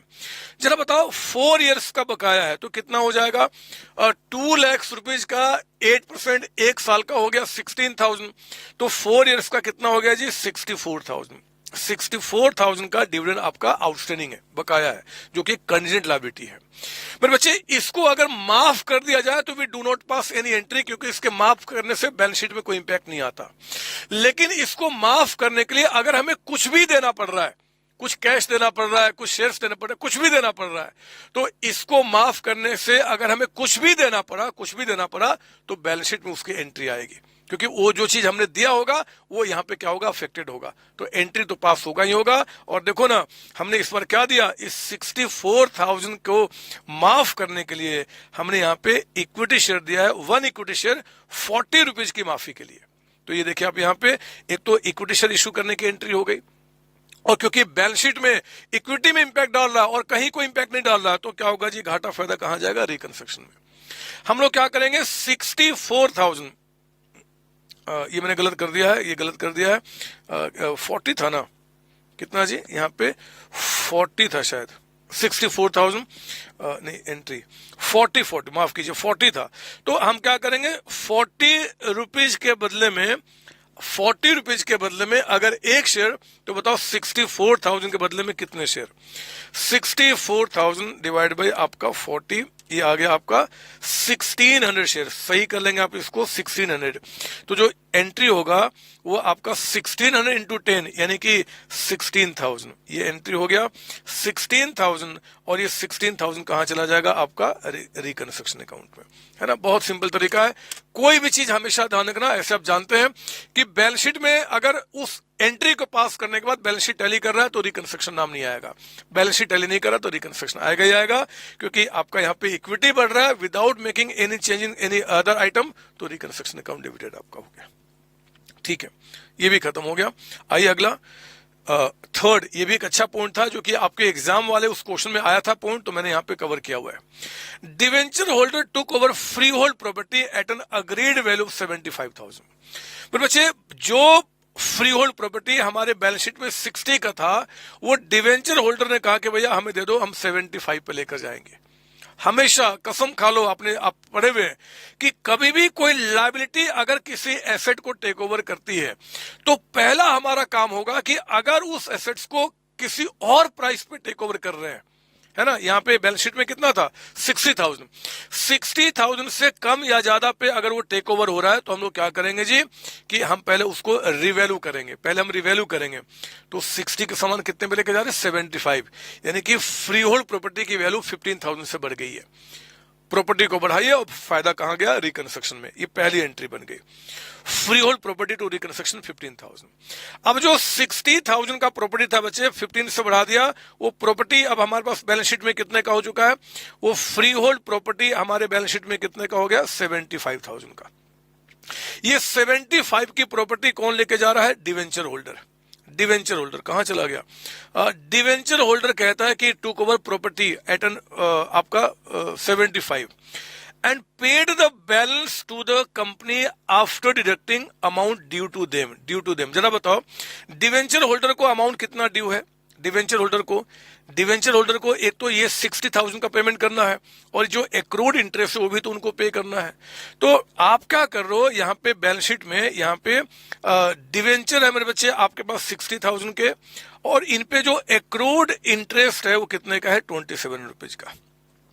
डिवेंचर होल्डर इस प्रॉपर्टी को लेकर जा रहे हैं, है ना, और जो डिफरेंसेज है वो कहां आपको, वो क्या कर रहे हैं जी, वो आपको पैसा पे कर रहे हैं। ये देखिए, debenture holder took the property at कितने पे, 75 पे, paid the balance to the company after deducting amount due to them. वो कहते हैं कि भैया मैं अपने कर्ज को खत्म करता हूं, मेरा कर्ज खत्म, आप हमें ये प्रॉपर्टी दे दो। हमने कहा कि ठीक है हम प्रॉपर्टी दे देंगे, बट वो तो ज्यादा अमाउंट का है। तो डिवेंचर होल्डर ने क्या किया जी, आपको यहाँ पे कैश दे दिया है जितना एक्सेस अमाउंट बनता है। जरा बताइए कि 75,000 की प्रॉपर्टी में से 62,700 अपने क्लेम को अगर हटा लिया तो उन्होंने कितने पैसे वापस किए होंगे, 12,300 रुपीज का अमाउंट। यही क्या होगा, ये सर। तो हमें इसकी क्या करना है, एंट्री पास करना है। अब देख सकते हैं कि आपका इस इंपैक्ट के बाद मेरे बच्चे आपका बैलेंस शीट टैली करेगा। यहां से कितना कम हो गया, यहां से कम हो गया 62,700, यहां से कितना कम हो गया 75, लेकिन आपका इतना कैश मिल भी गया जो डिफरेंस था आपका। इसी की एंट्री पास कीजिए, और एंट्री क्या हुआ, हमने डिवेंचर और एक्रूड इंटरेस्ट को हटाया, हमने प्रॉपर्टी भी अपने बुक से हटा दी और बाकी पैसा में क्या है जी, कैश मिल गया, तो कैश या बैंक कुछ भी लिखिए, कोई दिक्कत नहीं है, तो एंट्री आपकी कंप्लीट हो गई। कोई डाउट इसके अंदर में? नहीं सर, ये भी एंट्री हो गया है ना, ये भी एंट्री हो गया। उसके बाद आपका क्या बता रहा है, कहता है कि there were capital commitment totalling 250। Capital commitment मतलब किसी से कोई कॉन्ट्रैक्ट किया था कि ये कॉन्ट्रैक्ट मैं आपका कंप्लीट करूंगा, वो कॉन्ट्रैक्ट मेरे बच्चे आपने कैंसिल कर दिया 5% पेनल्टी पे करके। तो कोई कॉन्ट्रैक्ट का कमिटमेंट किया है, वो कमिटमेंट कभी भी आपके बैलेंस शीट के अंदर नहीं आता, वो हमेशा कहां आते हैं, नोट के अंदर आते हैं कि भैया ये कमिटमेंट हमारा है, हमें करना है। वो कमिटमेंट कैंसिल हो गया तो कोई एंट्री नहीं बना, लेकिन कमिटमेंट को कैंसिल करने के चलते आपको पेमेंट करना पड़ा, तो मेरे बच्चे बैलेंस शीट से आपका क्या होगा, यहाँ पे बैंक कम हो जाएगा, इधर कोई उसका इंपैक्ट नहीं निकल के आया। तो आप क्या करोगे कि अगर ऐसा कुछ हुआ तो जितना हमने पे किया 12,500 कैसे निकल के आया जी, आपका 250 का 5% यानी कि 12,500 आपने पे किया, और ये एक तरीके से लॉस हो गया क्योंकि बिना कुछ लिए बगैर आपको पे करना पड़ा, तो उस लॉस को कहां ट्रांसफर किया हमने, रिकंस्ट्रक्शन अकाउंट पे। क्लियर आपको? ये सर मैं क्या कर रहा हूं, सारी एंट्री जो आपने मेरे साथ कम से कम 18-20 क्वेश्चन इस चैप्टर में आपने किए हुए हैं, और आपने जहां से भी पढ़ा हुआ, चाहे सेल्फ स्टडी किया, बहुत सारे किए बच्चे, उन सबका निचोड़ निकाल कर ना मैं आपको रिवीजन करा रहा हूं, ताकि एग्जाम में कोई भी पॉइंट आ जाना, कोई भी ट्रिकी, वो ऑलरेडी आपने जो रिवीजन क्लास में कर रहे हो उसमें से उठ कर निकल के आए। और हाँ, आप ये मत कहना कि सर आप फास्ट चल लो, क्योंकि आप ऑलरेडी ये चैप्टर पढ़े हुए हो, बहुत अच्छी तरीके से पढ़े हुए हो, बस रिवीजन कर रहे हैं आप मेरे साथ, यहाँ पे रिवीजन कर रहे हैं, ठीक है ना, और सारी बातें रिकॉल हो रही है, मुझे याद निकल आया। चलिए याद कीजिए कॉन्सेप्ट का शेयर सरेंडर का। शेयर सरेंडर का मतलब होता है कि, याद है ना शेयर सरेंडर का, एक बार हम उस कॉन्सेप्ट को भी रिवीजन कर लें, क्योंकि अगर ये कॉन्सेप्ट आ गया तो और मजा आएगा, है ना, और मजा आएगा, और ये अच्छा कॉन्सेप्ट है जो एग्जाम में पूछ सकता है। शेयर सरेंडर में क्या होता था जी कि जो हमारे एग्जिस्टिंग शेयर होल्डर हैं, हम इनके जो शेयर्स थे ना 100 वाले, उनको कुछ पार्ट में हम डिवाइड करते थे, और उनको कई सारे पार्ट में डिवाइड करके इनसे कुछ शेयर्स हम सरेंडर करा लेते थे। उन शेयर को जो हमने सरेंडर कराया, हमने फाड़ के नहीं फेंका, उससे हम जो हमारी बाकी लायबिलिटीज है ना, हम उनको पेमेंट करने में उसको यूज करते थे। जितना पेमेंट हो गया उससे ठीक है, जो पेमेंट नहीं हुआ हम उनको फाड़ के फेंक देते थे, इसको बोलते थे शेयर सरेंडर, आपका शेयर सरेंडर। तो आइए ना मैं एक बार इसका भी रिवीजन करा दूं, खासकर जितने बच्चे आपके यहाँ पे देख रहे हैं इस वीडियो को, चाहे कोई भी बच्चा हो, बहुत ध्यान से इस कॉन्सेप्ट को लेकर जाएंगे, अच्छा कॉन्सेप्ट है, एग्जाम में आने के चांसेज हैं इसके आपके, है ना। सुनिए शेयर सरेंडर। बैलेंस शीट कहता है कि 31 मार्च 2024 को मशीन है, स्टॉक है, डेटर्स है, बैंक है and the profit loss account. ये प्रॉफिट लॉस तो हटाऊंगा ही हटाऊंगा, क्वेश्चन बोले चाहे ना बोले, क्योंकि this is a loss appearing the balance sheet, है ना। इस साइड में आपका 10,000 इक्विटी शेयर्स है, डिवेंचर है, एक्रूड इंटरेस्ट है, क्रेडिटर्स है, प्रोविजन फॉर टैक्स है आपका। नीचे कहता है it was decided to reconstruct the company for which necessary resolution pass and sanction were obtain from the appropriate authority accordingly it was decided. ये कोई काम का नहीं है, ये तो उन्होंने जो फॉर्मेलिटी पूरा किया होगा लॉ में वो है, हमें तो बस एंट्री पास करना है। कहता पॉइंट ए में ईच शेयर बी सब divided into 10 fully paid equity shares of 10 each. हमारे जो यहाँ पे 10,000 शेयर्स बचे 100 रुपीज वाले, वो एक शेयर जो 100 रुपीज का है ना, उसको 10 शेयर्स में 10-10 रुपए वाले में हमने डिवाइड कर दिया। तो एक जो शेयर आपका है वो 10 शेयर में डिवाइड हो गया, तो 10,000 शेयर्स कितने में डिवाइड हो गए, 10,010 यानी कि 1 लाख शेयर्स में, 1 लाख में। हम पहले इसकी एंट्री पास कर लेंगे। कहां चला गया, इसकी एंट्री बना आपका इक्विटी शेयर कैपिटल 100 वाले को हटाइए, इक्विटी शेयर कैपिटल 10 वाला दीजिए, और ये पहले आपके थे 10,000 शेयर्स 100 वाले। अब एक शेयर अगर 10 टुकड़ों में डिवाइड हो गया तो अब शेयर्स कितने हो गए जी, 1 लाख, लेकिन एक शेयर कितने का, 10 रुपए का। सर एग्जाम में क्या हमें ये लिख के दिखाना होगा, नहीं, बट ये जरूर दिखा देना कि पहले 100 वाले शेयर्स थे अब 10 वाले हो गए। और नरेशन यहाँ पे इंपॉर्टेंट इसलिए बोलता हूं कि हो जाता है कि आप बता रहे हैं कि जो 10,000 इक्विटी शेयर्स थे ना 100 वाले, उनको हमने 1 लाख इक्विटी शेयर्स 10 रुपए वाले में कन्वर्ट कर दिया, ताकि एग्जामिनर को पता रहे कि बच्चा इस बात को जानता है। इसके बाद मेरे बच्चे कहता, आगे पढ़ेंगे, आप आगे पढ़ेंगे कन्वर्जन के बाद, कहता है कि बी में after subdivision each shareholder shall surrender to the company 60% of his holding. जितना उनके पास शेयर्स है उनका 60% कंपनी को क्या करेंगे, वो सरेंडर कर देंगे। क्यों जी? For the purpose of reissue to debenture holder creditors as necessary. मतलब उन शेयर्स को क्यों सरेंडर किया जा रहा है? आपके बैलेंस शीट में जो बाकी लायबिलिटी है ना, उनका पेमेंट करने के लिए, फाड़ कर फेंकने के लिए नहीं। अगर फाड़ के फेंक देता तब तो कंपनी को फायदा हो जाता, लेकिन उसको हमने रखा है कि ताकि आगे वालों को पेमेंट हो जाए। तो मेरे बच्चे कितना जी? 60%। एंट्री क्या बनेगा ये देखिए। हमने ये जो इक्विटी शेयर कैपिटल 10 रुपीज वाला था ना, 10 लाख का, उसमें से 60% यानी कि 1 लाख शेयर्स का 60% कितना होता है? 60,000 शेयर्स। और 10 रुपए वाले को हमने क्या किया जी? इक्विटी शेयर कैपिटल यानी कि 60,000 शेयर्स 10 रुपीज वाला हमने यहां पे डेबिट कर दिया, क्योंकि पब्लिक से हमने वापस ले लिया और कंपनी ने अपने पास संभाल कर रखा है। फिर बच्चे अगर इन शेयर्स को जो हमने सरेंडर कराया और इसको फाड़ के फेंक दूं तो कहां ट्रांसफर करेंगे? रिकंस्ट्रक्शन में। क्यों? क्योंकि आपने क्या किया जी? क्लेम कम करा लिया और आपका क्या हुआ? इधर कोई इंपैक्ट नहीं हुआ, तो हमें फायदा हो गया, चला जाएगा रिकंस्ट्रक्शन में। लेकिन अगर इन शेयर्स को आपने अपने पास रखा है आगे किसी को देने के लिए, तो अब इसको किस नाम से रिकॉर्ड करके रखेंगे? To equity share surrender account. Equity share surrender account का मतलब आपको मैंने बताया कि शेयर्स अभी जिंदा है, कंपनी के पास ही रखे हुए, आगे किसी को देने के लिए, हमने फाड़ के नहीं फेंका। ये एंट्री आपकी हो गई। इसके बाद कहता है कि आउट ऑफ शेयर सरेंडर कितने सरेंडर कराए थे हमने? 60,000 शेयर। इसमें से कहता है कि 10,000 shares of 10 each shall be converted into 12% preference shares of 10 each fully paid up। हमने जो इक्विटी शेयर सरेंडर कराया था बच्चे, इसमें से 10,000 हमने क्या किया जी? प्रेफरेंस शेयर्स में कन्वर्ट कर दिया। देखो ना, यानी कि आप यहां पे जो इक्विटी शेयर सरेंडर अकाउंट में आपने रखा था ना, उसको अब हटा देंगे और अब क्या आ जाएगा? Preference share surrender account. लेकिन नाम सरेंडर ही रहेगा, क्योंकि अभी तक हमने पब्लिक को इशू नहीं किया है। एक शेयर का नाम चेंज करके हमने उनको इक्विटी को प्रेफरेंस कर दिया। तो जो हमने इक्विटी शेयर सरेंडर अकाउंट रखा था उसमें से हमने क्या किया जी? 10,000 इंटू 10 यानी कि 1 लाख, हमने 1 लाख यहां से डेबिट किया और इसमें हमने क्या किया? ट्रांसफर कर दिया। जब तक शेयर्स कंपनी के पास रहेगा तब तक हम उसके आगे सरेंडर लिखेंगे, सरेंडर लिखेंगे। वही काम हमने यहाँ किया, इक्विटी को हटा के प्रेफरेंस का नाम दिया, बट आगे हमने क्या लिखा? Surrender account. कोई डाउट इसको? नहीं सर। फिर आगे कहता है, पढ़ेंगे, कहां चला गया? फिर कहता है आगे कि the claim of debenture holder shall be reduced by 75%। Debenture holder वाले अपने क्लेम को 75% से कम करने को तैयार है। क्लेम मतलब ये दोनों क्लेम के अंदर में आ गया। इसका भी वो 75% कम करने को तैयार है और इसका भी 75% से कम करने को तैयार है, बशर्ते कि कहते हैं कि in consideration of the reduction, इसके बदले में debenture holder shall receive preference shares of 1 lakh which are converted out of share surrender. वो कहते हैं कि भैया हम अपने कर्ज को 75% से कम करने को तैयार है, बशर्ते कि जो शेयर सरेंडर है ना प्रेफरेंस वाले, वो हमें दे दो आप। तो हम क्या करेंगे जी कि अगली एंट्री मेरे बच्चे प्रेफरेंस शेयर सरेंडर जो हमने क्रिएट किया था ना, अब उसको हम डेबिट कर देंगे। और ये अब किसके पास चला गया? मत कहना कि हमने डिवेंचर होल्डर को दिया, बोलना कि पब्लिक के पास चला गया। सारे लोग पब्लिक ही है ना, क्लास में यही बताया ना मैंने।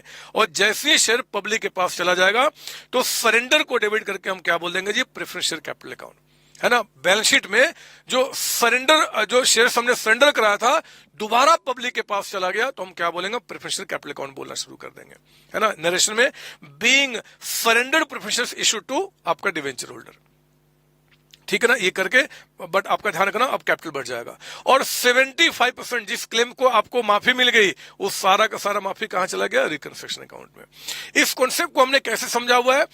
ये देखिए बैलेंस शीट, प्रेफरेंस वालों से हमने क्या किया? इक्विटी वालों से क्या किया? शेयर लिया, इक्विटी वालों से शेयर लिया और वो हमने क्या किया? फिर पब्लिक को दे दिया।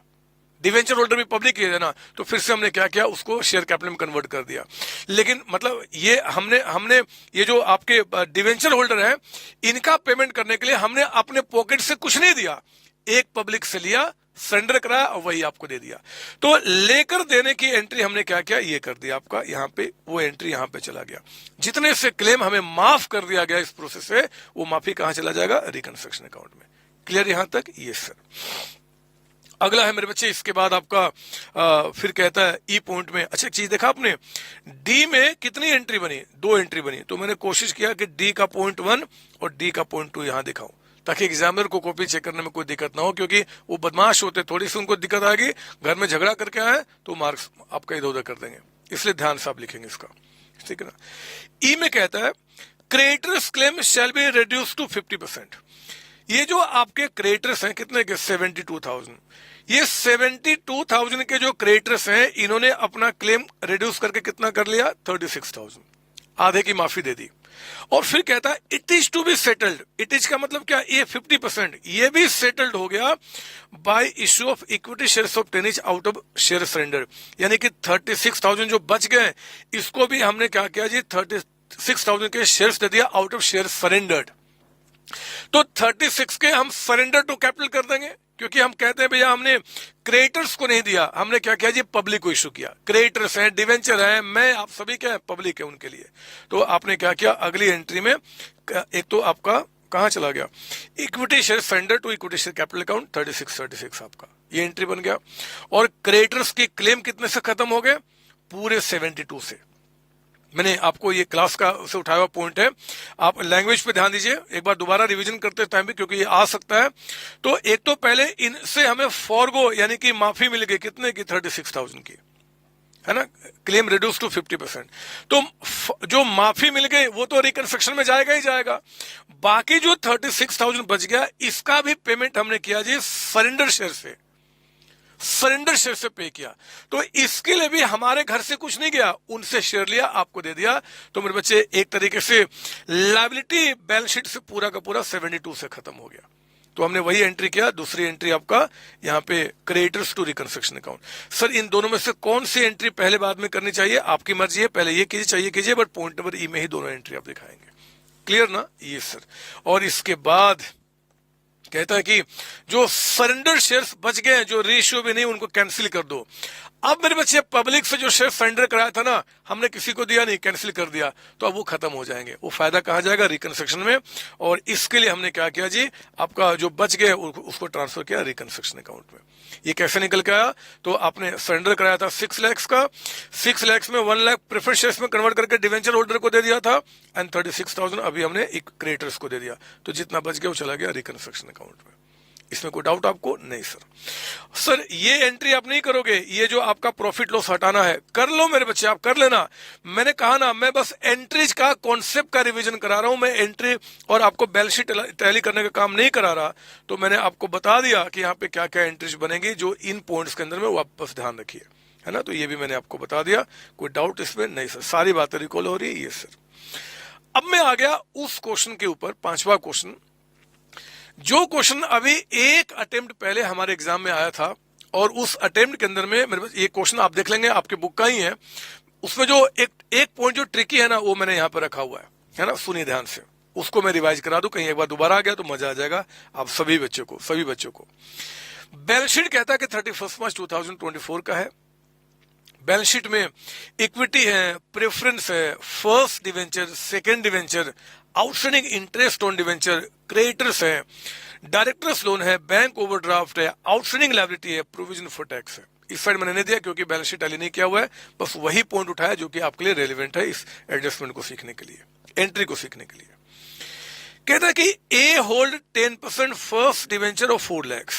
इसका मतलब ये जो आपके पास 10% फर्स्ट डिवेंचर है ना, ये देखिए आप, 10% फर्स्ट डिवेंचर 6 लाख का, इसमें से ए के पास कितने का है जी, 4 लाख का। इसमें ए आपका 4 लाख होल्ड करता है।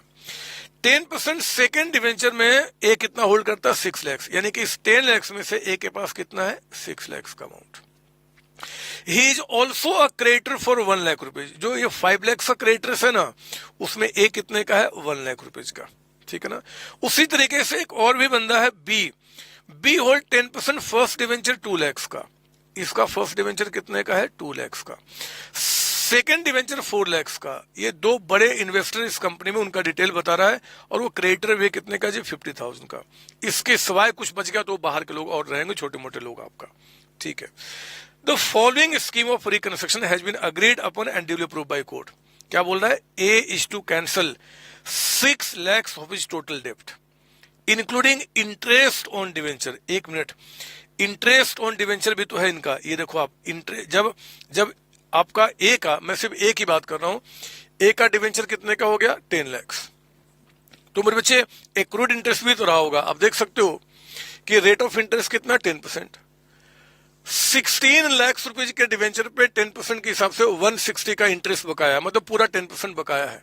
तो इस 10 लाख पे आपका इंटरेस्ट कितना बकाया होगा? 10% यानी कि 1 लाख, यानी कि आपका ये भी बकाया होगा। अंडरस्टूड है कि जब आप इसमें से अगर आप हो इतना, तो इंटरेस्ट जितना बकाया उसमें आपको कितना मिलेगा जी? 1 लाख। ये भी आपका बकाया है। मतलब ए का टोटल कर्ज कितना है? 12 लाख रुपए इस कंपनी के अंदर में जो उसने कर्ज देकर रखा है।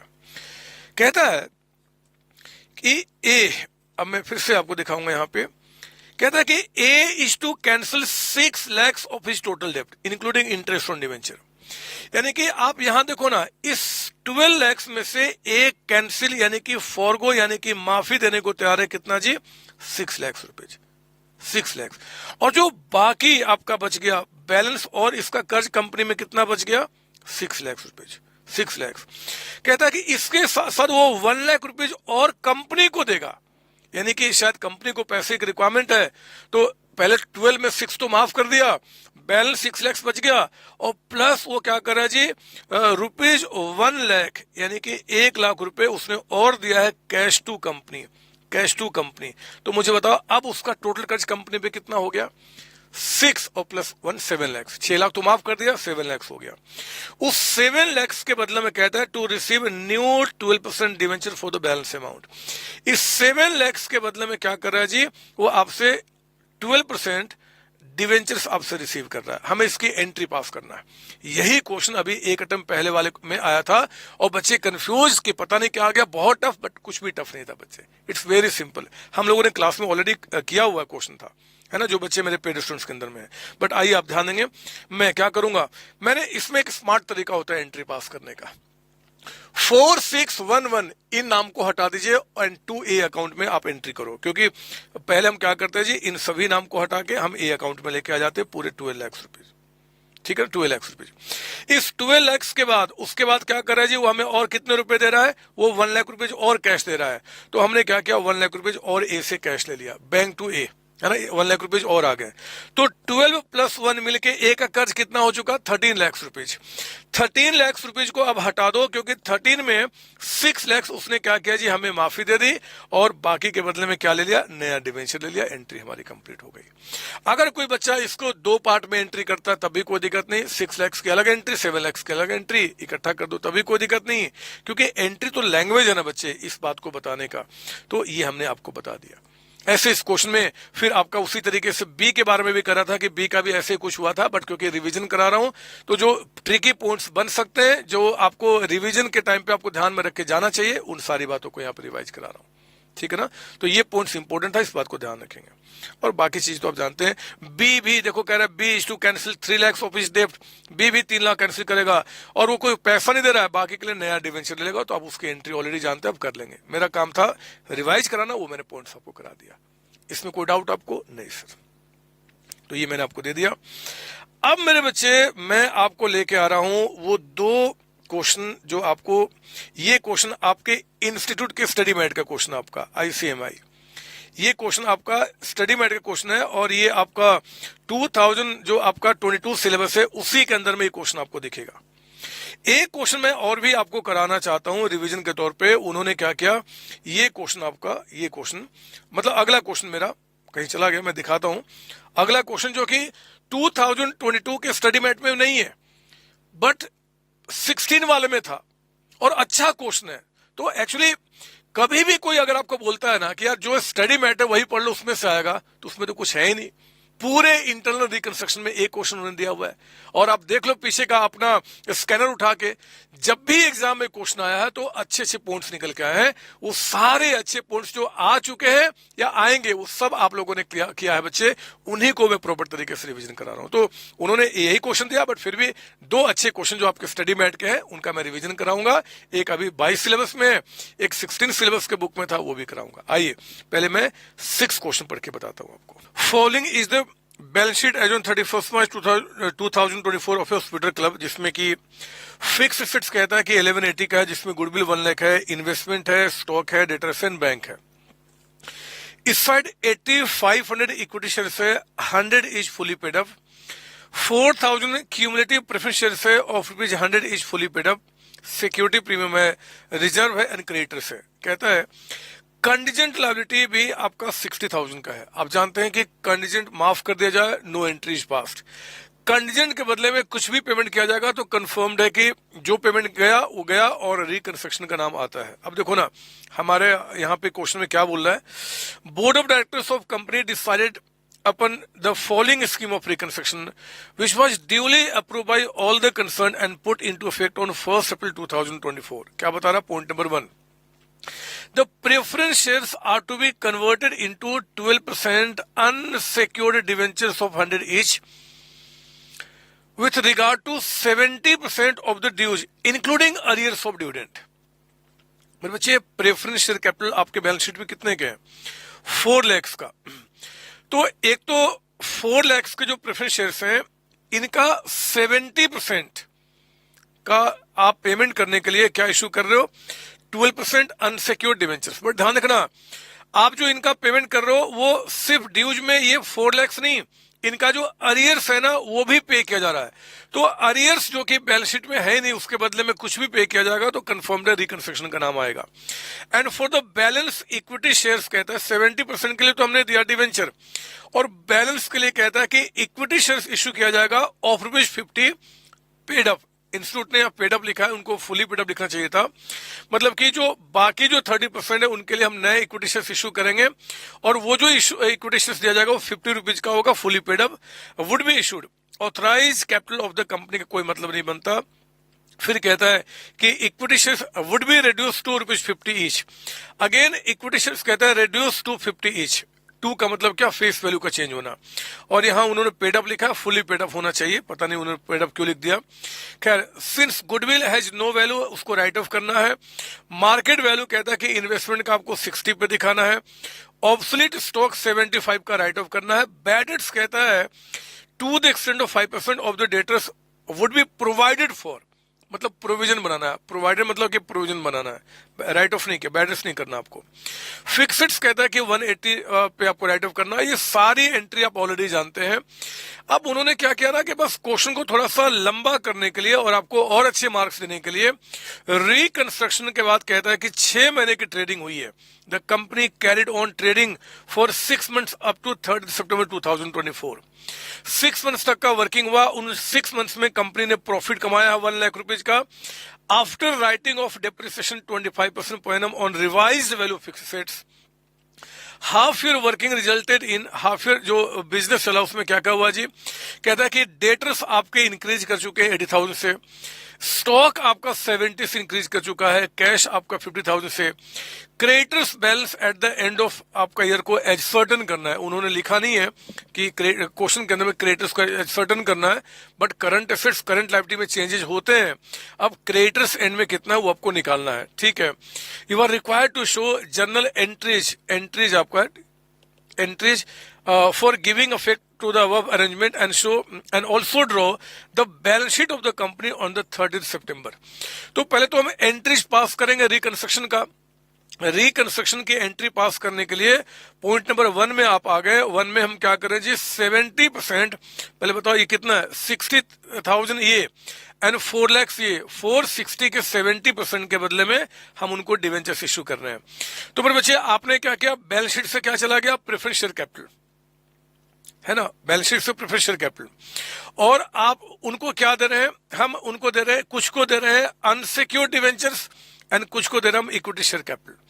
अनसिक्योर्ड कितना जी? तो ध्यान दीजिए, एक तो 4 लाख ये प्लस इन पे 60,000 का जो डिविडेंड बकाया है, डिविडेंड जो बकाया है 460 का 70% का पेमेंट करने के लिए हम उनको कैसे दे रहे हैं? 12% अनसिक्योर्ड डिवेंचर आपका। और मेरे बच्चे, इसी 460 का 30% का पेमेंट करने के लिए हम उनको क्या इशू कर रहे हैं? इक्विटी शेयर कैपिटल, है ना। तो बैलेंस शीट में 4 लाख का अमाउंट, बट जो पेमेंट हो रहा है 460 का, 60,000 जो एक्स्ट्रा हमने पे किया वो अरियर्स के बदले में पेमेंट तो हो गया, वो कहाँ रिकॉर्ड किया जाएगा? रिकंस्ट्रक्शन अकाउंट में, है ना, क्योंकि वो बैलेंस शीट में नहीं है, और जो बैलेंस शीट बनी उसके बदले में कुछ भी पेमेंट करोगे will debit to reconstruction account. ये मैंने वर्किंग आपको दिखा दिया कि इक्विटी शेयर्स ये जो आपका निकल के आया है उसमें इतने शेयर्स हैं, क्योंकि हमें 1,38,000 का पेमेंट करने के लिए एक इक्विटी अगर 50 रुपीज के रेट से इशू कर रहे हैं तो 2760 आपको नरेशन में लिखना होगा, बीइंग कितना जी 3220 12% अनसिक्योर्ड डिवेंचर्स एंड इतना आपका equity shares of 50 each were issued for payment of preferential capital of rupees 4 lakhs including आपका arrears of dividend। इसको शॉर्ट में आप लिख देंगे, है ना, ये वर्किंग दिखाने की जरूरत नहीं है, बट आप लिख देंगे तो अच्छा लगेगा उनको, ठीक है ना। इसके बाद मेरे बच्चे फिर कहता है पॉइंट नंबर 2 में equity shares reduce to 50 each। अब कौन सी इक्विटी शेयर्स? देखो अभी अभी जो इक्विटी आपने यहाँ पे इशू किया था ना, ये तो ऑलरेडी 50 वाले हैं। एक्चुअली जो बैलेंस शीट में है ना वो पहले 100 वाले थे, तो उनको हमने 50 वाले में आपका कन्वर्ट किया, तो आपने वही काम किया, इक्विटी 100 वाले को हटा के 50 दिया, और घाटा फायदा कहाँ चला गया? रिकंस्ट्रक्शन अकाउंट में। क्लियर आपको? ये सर। फिर इसके बाद कहता है बच्चे थर्ड में कि गुडविल का कोई वैल्यू नहीं, उसको हटा दीजिए, तो रिकंस्ट्रक्शन टू गुडविल अकाउंट, ये भी हमारी एंट्री कंप्लीट हो गई। फोर्थ में कहता है कि जो हमारा इन्वेस्टमेंट है उसको 60 पे दिखाओ। इन्वेस्टमेंट था कितने का? 40 का, तो 40 का इन्वेस्टमेंट 60 हो गया, बढ़ गया, तो 20 से इन्वेस्टमेंट की वैल्यू को बढ़ाइए और वो रिकंस्ट्रक्शन में चला जाएगा आपका फायदा, तो 20 की एंट्री वो भी होगी। इसके बाद वो आपका कहता है कि स्टॉक को 75 से कम कीजिए, प्रोविजन बनाइए एंड फिक्सेड 180 से कम कीजिए, वो भी कहां चला गया? रिकंस्ट्रक्शन में। इसके बाद ये जो लास्ट एंट्री है, क्योंकि फुल फ्लेज क्वेश्चन आपका है, तो रिकंस्ट्रक्शन टू कैपिटलाइजर के लिए क्या करेंगे? आप बनाएंगे रिकंस्ट्रक्शन अकाउंट वर्किंग नोट्स में, क्योंकि क्वेश्चन नहीं बोला है। बैलेंसिंग फिगर यहां पे आ जाएगा, तो 22,500 रुपीज वो कहां चला गया? कैपिटल रिजर्व अकाउंट में, वो एंट्री आपने यहां पे दिखा दिया। क्लियर ना बच्चे? तो हम लोगों ने क्या किया? रिकंस्ट्रक्शन की तो सारी एंट्री पास कर दी। इसके बाद अब जो 6 मंथ्स बिजनेस चला है, 6 महीने के बाद आपको क्या करना है? एक बैलेंस शीट बना देना है। आप जानते हैं कि जहां जहां चेंजेज हुआ उन चेंजेज को इनकॉर्पोरेट कीजिए, अपने आप आपका जो बैलेंसिंग फिगर होगा वो क्रेडिटर्स यानी कि ट्रेड पेबल का आपका निकल के आ जाएगा। ये बैलेंसिंग फिगर से निकल के आया हुआ है।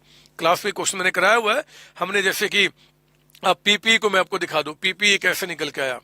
पीपी जरा बताओ हमारे पास बैलेंस शीट में कितने का था? ये देखिए आप यहाँ पे कहा चला गया। पीपी यानी कि फिक्सेड हमारा था 1180 का, पहले से यहाँ पे 1180 में गुडविल आपने 1 लाख हटा दिया, तो कितना हो गया? 1080। 1080 के बाद आपने यहाँ पे फिक्स सेट्स की वैल्यू कितने से कम किया था? 180 से। तो 1080 में क्या किया? 180 आपने कम कर दिया। कितना हो गया आपका यहाँ पे? 9 लाख रुपीज का अमाउंट, 9 लाख। और 9 लाख में आपने जो 6 महीना बिजनेस किया उसमें 25% का डेप्रिसिएशन चार्ज करेंगे रिवाइज वैल्यू पे, और 6 मंथ्स का, है ना, क्योंकि 6 महीने बिजनेस चला है। तो 9 लाख पे अगर हम 25% का डेप्रिसिएशन चार्ज करते हैं और 6 मंथ्स का, तो ये आ गया आपका 1,12,500 रुपीज। तो जो आ गया वैल्यू, उसी वैल्यू को हम यहाँ पे दिखा रहे हैं। ये सारी बातें, ये जो कैसे आया, आपको एग्जामिनर को यहाँ पे बताना पड़ेगा, नोट्स टू अकाउंट में डिटेल सबका देना पड़ेगा, है ना, क्योंकि प्रॉपर आप बैलेंस शीट का काम कर रहे हैं। उसी तरीके से मेरे बच्चे आपका जो इन्वेंट्री है 270 कैसे हो गया जी? तो इन्वेंट्री पुराने बैलेंस शीट में आपका 275 का था, इतना हमने राइट ऑफ किया है, और इन 6 मंथ्स में इन्वेंट्री आपका इतने से बढ़ा है, जो क्वेश्चन बता रहा है, तो उसके हिसाब से ये निकाले। अदर इक्विटी में आपका प्रीमियम पहले से था, रिजर्व पहले से था, कैपिटल रिजर्व यहाँ पे हमारे पास कैसे आ गया? तो वो आपका पहले से जो बैलेंस शीट में था, और वो जो आपने रिकंस्ट्रक्शन का जो अमाउंट ट्रांसफर किया उसको ऐड करके, एंड प्रॉफिट हमने 6 महीने में कितना कमाया? 1 लाख, ये निकल के आया। इस तरीके से आप अपने बैलेंस शीट में सब कुछ लिखेंगे। बैलेंसिंग फिगर अपने आप क्या निकल के आ जाएगा? ट्रेड पेबल यानी कि क्रेडिटर्स का निकल के आ जाएगा। और एग्जाम में अगर ये 14 मार्क्स का क्वेश्चन आया तो भी मजा है, 10 मार्क्स का आया तो भी मजा है, क्योंकि नाउ यू नो एवरीथिंग। तो ये भी हमने यहाँ पे कवर किया। अब मेरे बच्चे ये वो क्वेश्चन है जो इंस्टीट्यूट ने हमारे पास आपका रिकंस्ट्रक्शन और इंडेक्स 103 को मिला के क्वेश्चन था। 2016 सिलेबस के बुकलेट में था, हमारे 22 वाले सिलेबस के बुकलेट में नहीं है, लेकिन इसका मतलब ये नहीं कि क्वेश्चन नहीं आएगा। कई बार मैंने देखा, मेरे तो इस इंडस्ट्री में बहुत समय हो गया कि जब भी सिलेबस चेंज होता है, कोई क्वेश्चन पुराने वाले में रहता है, नए वाले में नहीं रहता, बट एग्जाम में क्या करता है, वही क्वेश्चन पुराने वाले से उठा के लेकर आ जाता है।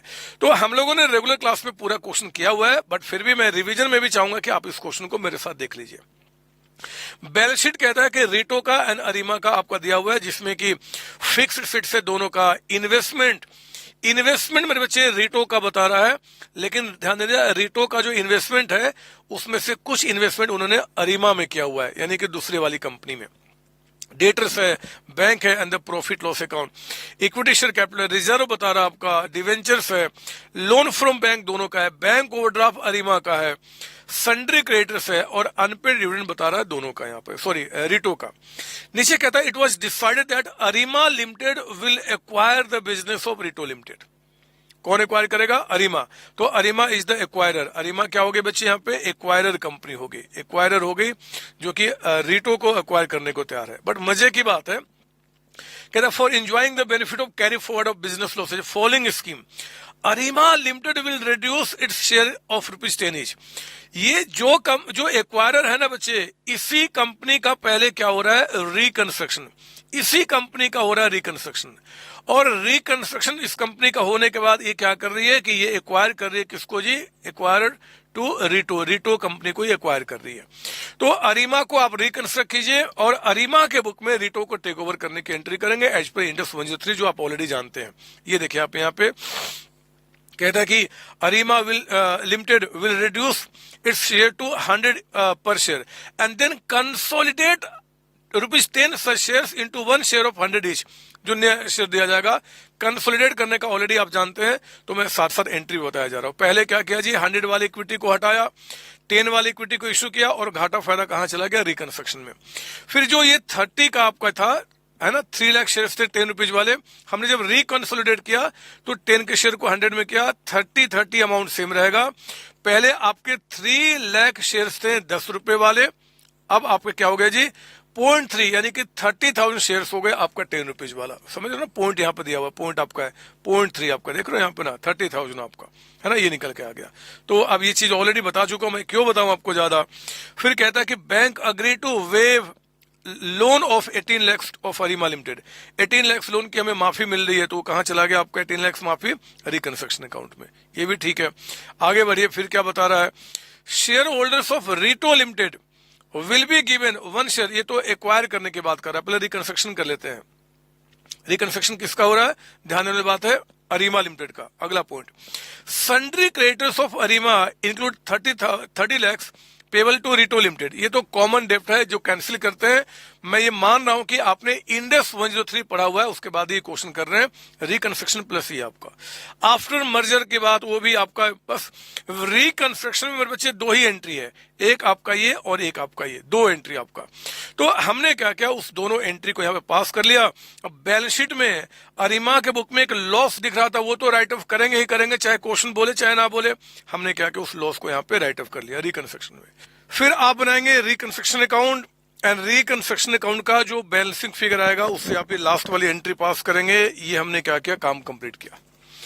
तो फिर बच्चे रिकंस्ट्रक्शन से जुड़ी जो बातें थी उनको हम लोगों ने यहाँ पे एंट्री रिकॉर्ड कर दिया। अब उसके बाद क्या होगा जी, जो 103 अप्लाई होगा बच्चे टेक ओवर का, हम उनके बारे में बात करेंगे।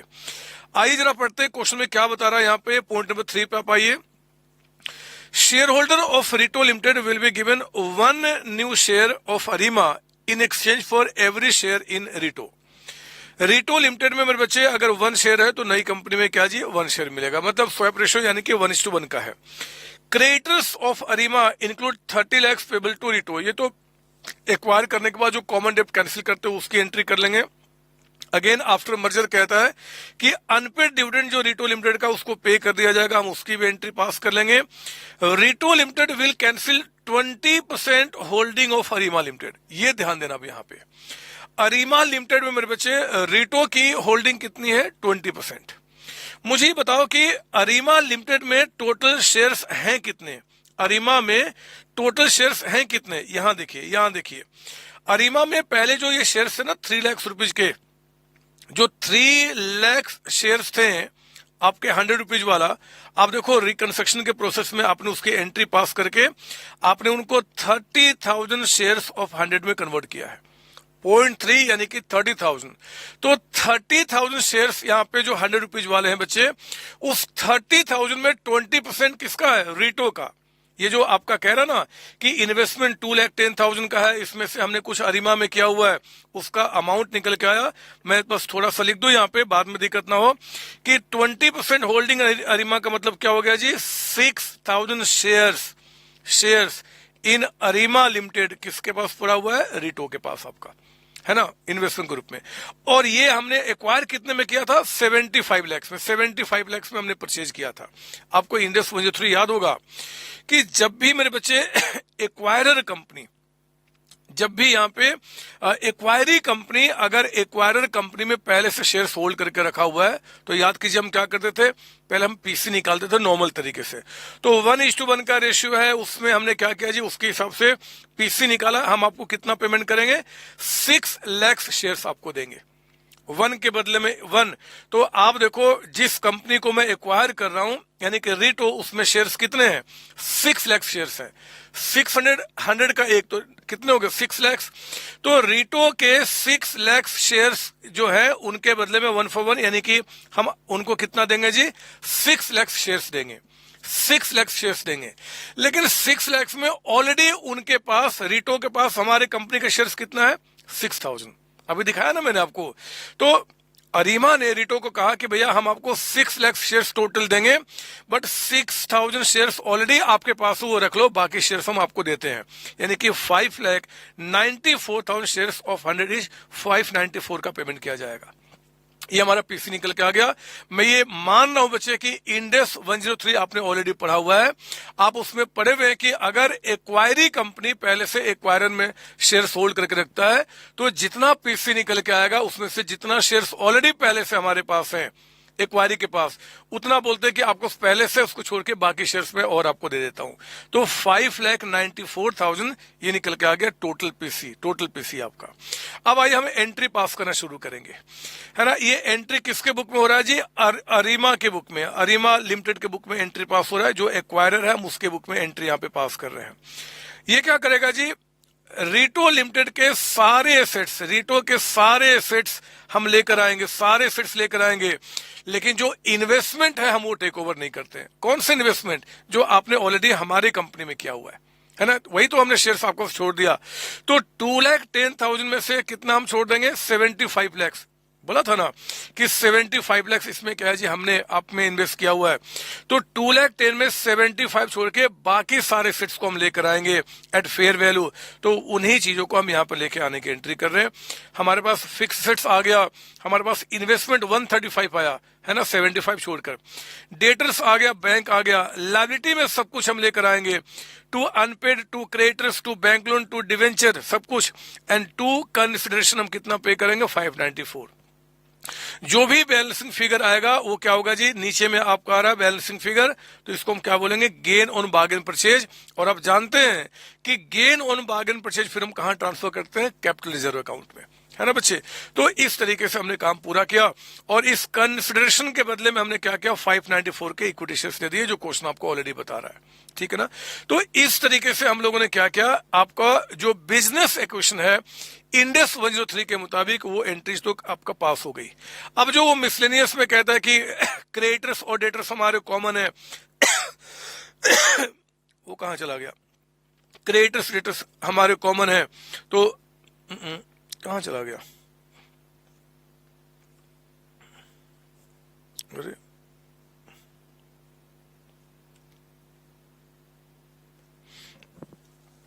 वो एंट्री में लिखना यहाँ भूल गया, शायद लिख दिया, कोई बात नहीं, मैं कर देता हूं आपके साथ। तो अब देखिए यहाँ पे हम क्या करेंगे जी, इसके बाद वो कहता है कि creditors of Arima include 30 lakh payable to Reeto limited.